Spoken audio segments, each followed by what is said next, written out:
Olá, olha nós aqui de novo gravando outro vídeo. Hoje a gente vai falar do seguinte tema, da seguinte afirmação: nós não fomos feitos para viver sozinhos. Nós não fomos feitos para viver sozinhos. Isso é uma afirmação minha, tá? Isso é uma afirmação, isso é uma conclusão que a gente chegou através de alguns embasamentos bíblicos que eu queria compartilhar com vocês hoje.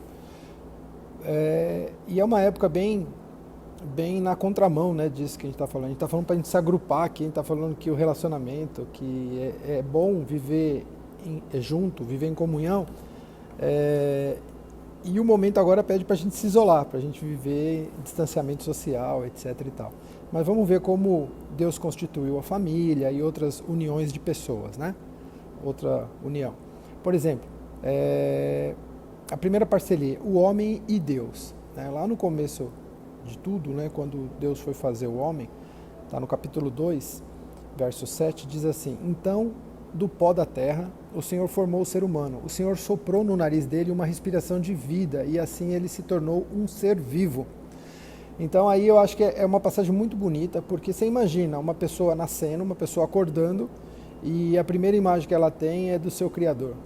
A primeira imagem que ela tem é do pai. Bem diferente, né, do bebê quando nasce. Primeira pessoa que ele vai ver é o médico ou a médica, talvez por isso que ele chora, porque ele quer a mãe, ele quer quem fez, quem levou ele 9 meses, mas não. Então aqui um grande privilégio do primeiro homem da terra, de abrir os olhos e ver Deus, né? Então daí a primeira parceria, o Criador e a criatura. E assim segue. Ainda no capítulo 2 de Gênesis, só que no verso 18 diz assim: depois o Senhor disse: não é bom que o homem viva sozinho. Vou fazer para ele alguém que o ajude, como se fosse a sua outra metade. Aqui já entra a parceira, já entra a patroa na jogada, né? Então Deus já, no alto da sua sabedoria, sabia que o homem precisaria de uma companheira, uma auxiliadora, para tudo decidir junto, para estar complementando. Então aí ele cria a esposa. E aí vai aumentando o time, tá? Só para a gente ter uma ideia do que Deus considera o marido e a esposa, a base da família, que é o seu primeiro ministério, mais importante, logo o mais atacado pelo inimigo. Então, só para você ter uma ideia, eu trouxe aqui também, no mesmo capítulo, um pouco mais para frente, no verso 24, é por isso que o homem deixa o seu pai e a sua mãe para se unir com a sua mulher, e os dois se tornam uma só pessoa. Olha que bacana! Uma só carne, dita em algumas traduções. Então daí a importância dessa união, que é uma união sagrada, é uma união selada por Deus para os dois serem uma só carne, uma só pessoa, né, que se complementarão para enfrentar superar todos os obstáculos, né? E assim segue. E aí vem os filhos, né? Falamos da união do Criador e da criatura, falamos da união marido e esposa, e agora vamos falar do time que está aumentando aí. E os filhos? Tem uma mensagem para eles aqui em Provérbios 6, né? Uma mensagem de muita sabedoria, de um homem muito sábio que foi Salomão, que pediu para Deus a sabedoria. Ele podia pedir qualquer coisa, ele pediu sabedoria. Então, Salomão diz assim, lá em Provérbios diz assim, capítulo 6, do 20 ao 23. Filho, faça o que seu pai diz, e nunca esqueça o que a sua mãe ensinou. Guarde sempre as suas palavras bem gravadas no coração. Os seus ensinamentos o guiarão quando você viajar, protegerão você de noite e aconselharão de dia. As suas instruções são uma luz brilhante e a sua correção ensina a viver. Então, um recadinho para os filhos.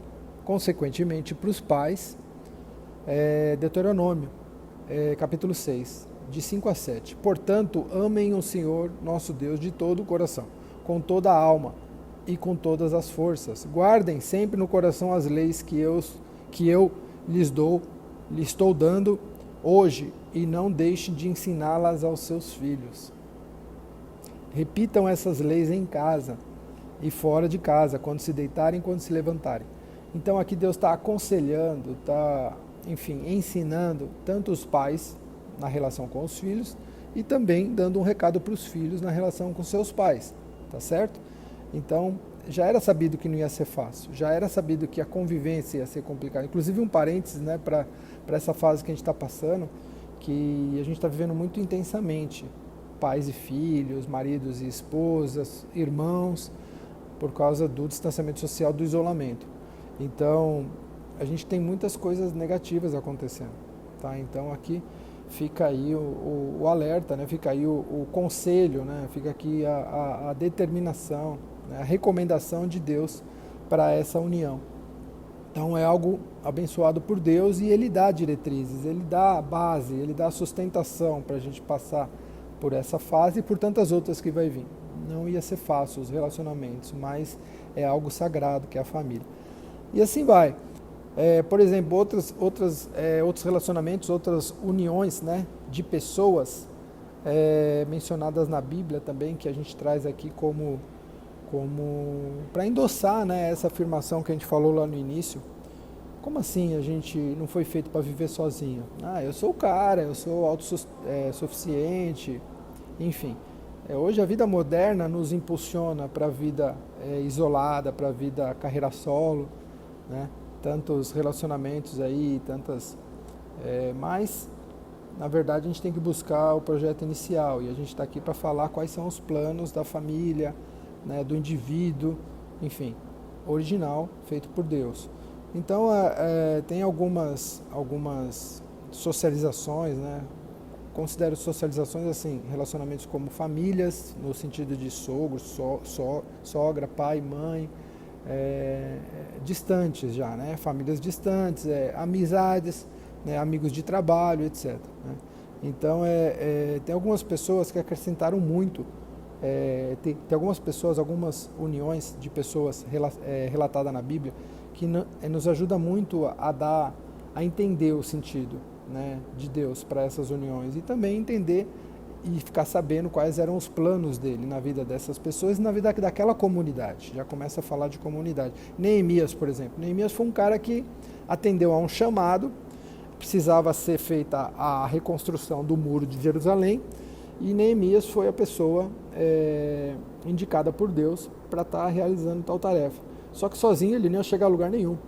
Você imagina, reconstruir as muralhas de uma cidade. Então ele reuniu um time, ele foi lá e recrutou um povo, foi lá, juntou a galera da cidade, né, para atender o chamado de Deus. Então, a gente não consegue nada sozinho. Quando a gente tem uma determinação, uma ordem a ser cumprida, um chamado, a gente precisa de pessoas para nos ajudar. Então, às vezes a gente precisa baixar um pouco esse autossuficiente que eu sou, etc. Não, vou pedir ajuda sim. Neemias fez isso. E juntou esse. Quer ver outro exemplo também que a gente tem na Bíblia? Tem um cara chamado Gideão. Gideão, isso mesmo. Gideão era um cara que não se achava digno, não se achava corajoso, ele se achava tímido. E de repente Deus, né, manda um anjo dizendo para ele: olha, cara, você vai liderar um exército. Você vai liderar um exército que eu preciso libertar o meu povo da mão dos midianitas, né, que era um povo que só fazia maldades, era um povo que não era muito, né, abençoado por Deus, vamos dizer assim, naquela ocasião, naquele contexto, tá? Então, Deus precisava mandar um servo dele e esse precisava de ajudantes, tá certo? E aí Gideão reúne um exército para atender aquela determinação vinda de Deus. E é bem interessante que a gente tem esse filme, né, chamado 300 e a gente já associa aos 300 homens de Gideão, porque tem, inclusive vou abrir um parênteses, né, bem interessante essa passagem, porque ele junta uma galera enorme, porque os midianitas eram um pessoal muito numeroso, né, e só que Deus olhou o coração de cada um daquelas pessoas que Gideão separou e disse: você não precisa de tudo isso. Pode separar metade. Mas como eu vou saber? Então Deus começa a fazer um joguinho com ele e ele vai se tirando as pessoas que não estão na pegada e tal, e acaba ficando só 300. Por quê? Porque precisava que o que prevalecesse depois dessa vitória fosse a glória de Deus. Então não era o exército numeroso de Gideão. E assim foi. É bem interessante, convido vocês a estar procurando isso na Bíblia. É bem interessante essa passagem também, assim como a do Neemias, que a gente falou agora, né? Enfim, tem várias, né? Tem várias passagens que acaba justificando, né, essa necessidade nossa de estar junto com outras pessoas para causas maiores, tá certo? Por exemplo, a gente faz parte de um pequeno grupo E esse pequeno grupo eu acho que é um exemplo disso, né? Esses dias minha esposa compartilhou um texto comigo, eu até trouxe aqui para ler para vocês, que eu acho que diz tudo. Está lá em Hebreus capítulo 10, o verso 24 e o 25. Diz assim: e consideremos uns aos outros. Consideração aqui mencionada assim, olha, eu te considero, olha, eu te suporto. Suporta não é no sentido de, não aguento mais esse cara, tem que suportar ele, não é isso. Suportar mesmo de dar suporte, de dar força, de levantar, falar, pode ir que eu estou aqui embaixo te segurando, né? No sentido de sustentação, de alicerçar, né? Então, e consideremos uns aos outros, para nos incentivarmos ao amor e às boas obras. Não deixemos de reunir-nos como igreja, segundo o costume de alguns, mas procuremos encorajar-nos uns aos outros. Ainda mais quando vocês veem que se aproxima o dia aqui está em letra maiúscula, tá? O dia do juízo, o dia do fim dos tempos, o dia do grande julgamento, enfim. Então vamos entender melhor aqui, vamos dar ênfase a essa passagem aqui só para a gente fechar e ver o quanto foi importante a gente entender por que a gente não pode viver sozinho. E a gente tem assim, exemplos bíblicos, e agora eu estou trazendo, tomando liberdade para usar o nosso pequeno grupo como exemplo de ajuntamento de pessoas para uma causa maior. Então vamos lá, que nem eu falei, consideremos uns aos outros, no sentido de alicerçar, de sustentar, de dar força. E para quê? Para que a gente se incentive, um incentive ao outro, no quê? No amor e as boas obras, né? Então aqui, não é o amor das boas obras, não. A gente deve se incentivar um ao outro ao amor e as boas obras. Então as boas obras aqui está quase como uma consequência do amor que a gente compartilha entre nós. Não deixemos de nos reunir.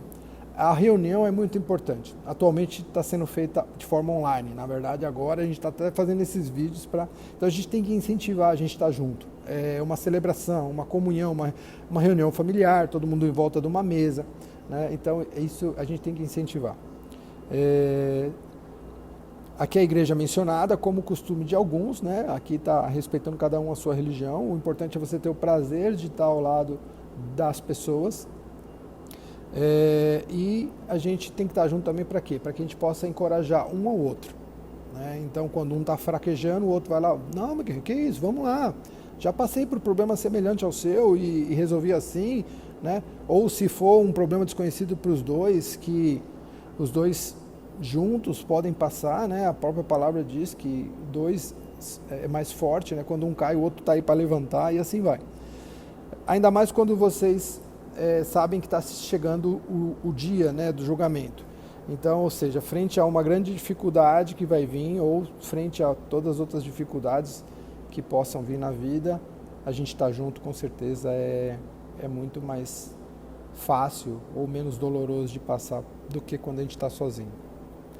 Bom, basicamente é isso. Eu acho que a gente conclui, né, dizendo que mesmo a gente tendo livre-arbítrio, né, Deus nos dando isso, a gente não consegue viver sem a orientação de Deus. Você vê pela história que a gente foi feito para ter essa dependência de Deus, né? Então a gente tem que aceitar isso, porque isso é realmente um grande privilégio. Então, ser fiscalizado, ser monitorado, né, é uma ajuda para caminhar no caminho certo, né? E é isso.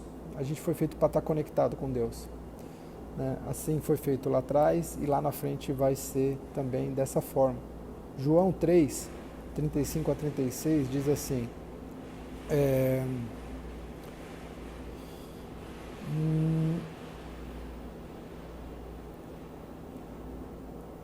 João 3, eu vou separar dois casos aqui, João 3, 35 a 36 e Tito de 3 a 7 diz assim, aí ele disse, agora vamos fazer os seres humanos, isso foi lá no começo dos tempos, né? Que serão como nós, que se parecerão conosco. Eles terão poder sobre os peixes, sobre as aves, sobre os animais, enfim, sobre todos os animais que se arrastam pelo chão. E assim Deus criou os seres humanos e Ele os criou parecido com Deus. Ele os criou homem e mulher. O que eu estava falando é aqui, ó. O Pai ama o Filho e pôs tudo nas mãos dele. Por isso, quem crê no Filho tem a vida eterna. Porém, quem desobedece ao Filho nunca terá a vida eterna, mas sofrerá para sempre o castigo de Deus. Tito 3,7. E fez isso para que, pela sua graça, nós sejamos aceitos por Deus e recebamos a vida eterna que esperamos. Então a gente foi feito para estar junto, tanto no começo dos tempos, como no final dos tempos também. E aí eu encerro dizendo, só Jesus é o único caminho. Ele é a verdade, Ele é a vida. Ninguém chega ao Pai senão por Ele. Espero que vocês tenham gostado. Obrigado e até o próximo vídeo. Tchau, tchau.